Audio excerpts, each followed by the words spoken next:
Okay, so we're here in Las Vegas for WISPAPALOOZA. I'm delighted to be joined this morning by William Graves from our partner IP Infusion. William is the technical solutions lead over there, and he's going to talk about IP Infusion and OpenWiFi. So, William, let's start with how IP Infusion technology fits into the OpenWiFi ecosystem. So if you look at OpenWiFi as an ecosystem, right, it kind of blends in with the other fixed wireless technologies that exist from other types of wireless technology, whether it be LTE based, CBRS based, 2.5 based, etc. So what it allows us to do is it allows these particular providers to deploy this stuff very easily. Okay. And as they deploy, that means they're driving more and more capacity. That capacity needs to be backhauled to the ISP's POP. And that's where we come in. That's where our claim to fame is to be the aggregation kings of all these different technologies. Right, got it.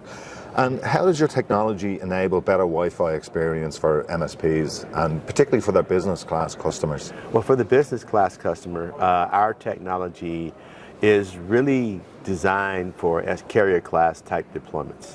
Okay. And as of a week or so ago, we are now the first OcNOS vendor to be MEF 3.0 certified. Okay, great. Which means we can deliver the MEF quality services that some people may want. So if you want to go direct and do a point-to-point type service.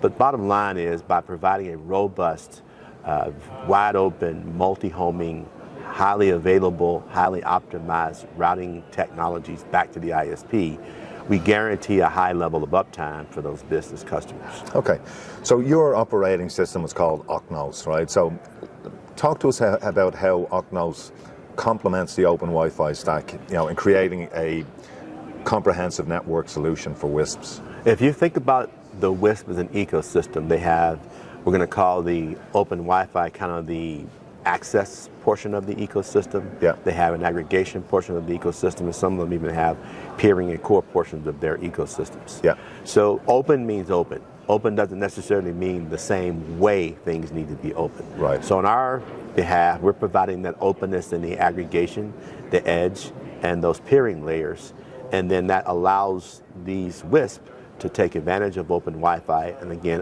the other technologies they're deploying, and basically create an ecosystem of traffic going back and forth. So they can have multiple access methods, take advantage of wireless where that makes sense, take advantage of fiber where that makes sense, blend it all together into one, coherent aggregation and core and peering layer.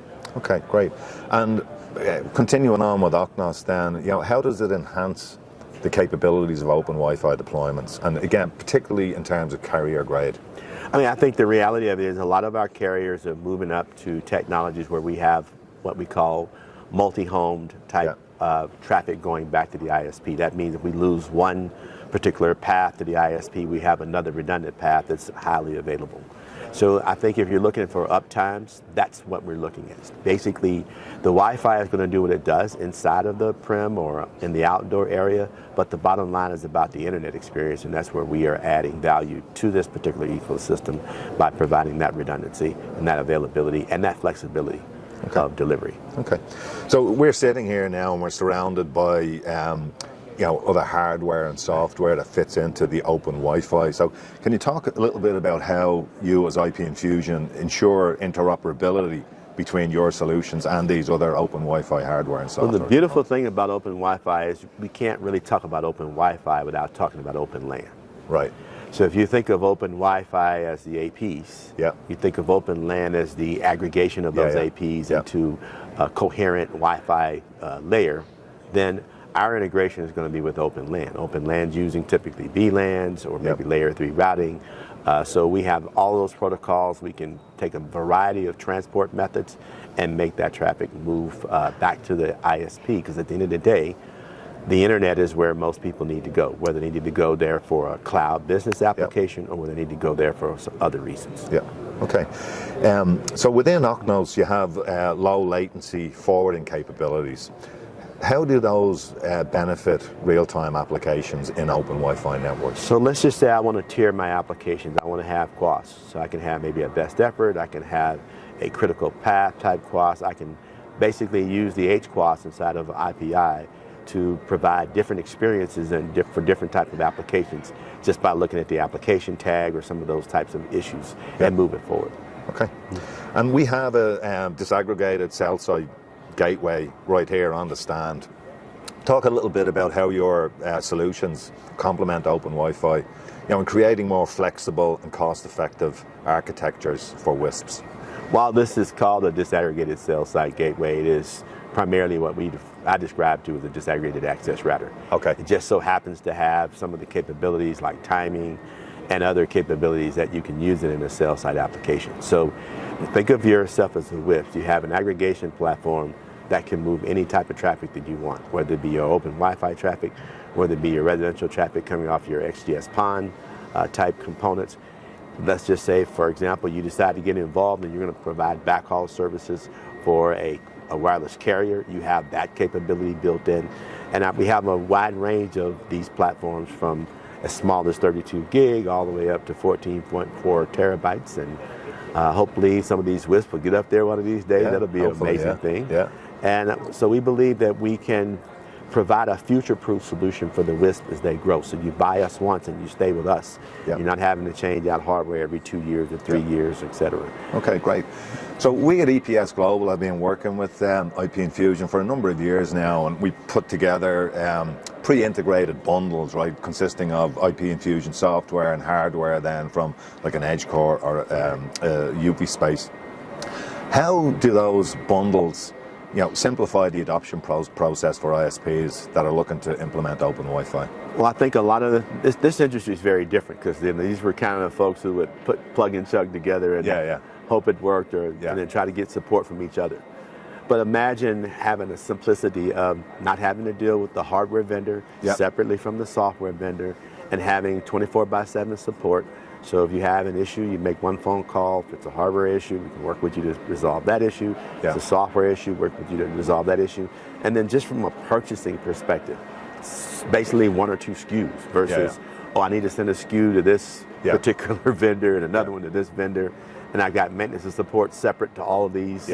That I cannot imagine procurement people that would be very happy wanting to do that. Yeah, I mean, we look upon it as being, providing all the advantages of open networking. Exactly. But given this sort of OEM experience, you open the box, everything you need is in there, you plug it in, it works, and you have, as you mentioned, really importantly, the support piece. If something goes wrong, you have a number to call, and they're going to help you. So right, and I'll tell you, when we first started this bundling, we were driven that way. Because we were just having customers were like scared of the technology. Because, I got to have all these relationships. And the minute they tried to, the technology guys, they're all cool. They get ready to go buy it. The procurement people, they're throwing bricks at them. So, it's very different. I think what I've seen with our customers, they take it out of the box. It feels comfortable. It's all ready to go. It's just a, more, I'd say, familiar experience. Yeah, absolutely. How does your approach to open networking align with OpenWiFi's goals of avoiding vendor lock-in? So just like OpenWiFi, it's a little bit different because a lot of them are using OpenWRT as a standard NOS. They're more of an appliance than they are sort of a router with various different aspects to it. But the same thing holds. We have multiple hardware vendors. We have multiple NOS vendors in case you happen not to be happy with us. You have other options. And what that does for you is, one, you have a diversified supply chain. And if there was one thing we discovered during the pandemic, that was a true advantage for us in the industry because we could actually get product to people in a reasonable amount of time when others couldn't. The second part of it is that if you decide for whatever reason you don't like us, there's other vendors, I won't name their name, but other NOS vendors that you could choose from. Remove our software, load their software, go about your business, move on to the next thing. And I think the third thing, more importantly, is it's flexible. So let's just say one vendor has a really small box I love, but the other vendor doesn't have it, so I buy it from them. Other vendor that I like that didn't have the small box has another box that I like, I buy it from them. Software experience is the same. Operational experience is the same. So you don't, even though you're getting that, flexibility, it doesn't ripple into your operations. Right. And you can mix and match the hardware. Exactly. And what might be the right hardware for you this month, it might be something different next month due to availability or cost, and you have the flexibility to change around on that. And it drives competition. Yeah, so these guys absolutely, are always yeah. trying to outdo each other. Yeah. So that also, hopefully, what we've seen it to drive a pricing advantage. But I think as we move forward, it may even begin to start to drive some technology advantages. Okay. So thank you, William. This was a great discussion, and we really appreciate the partnership of IP Infusion. You've been a great partner of ours for a number of years. We look forward to working together, continue to work together into the future, and thank you. Likewise. All right.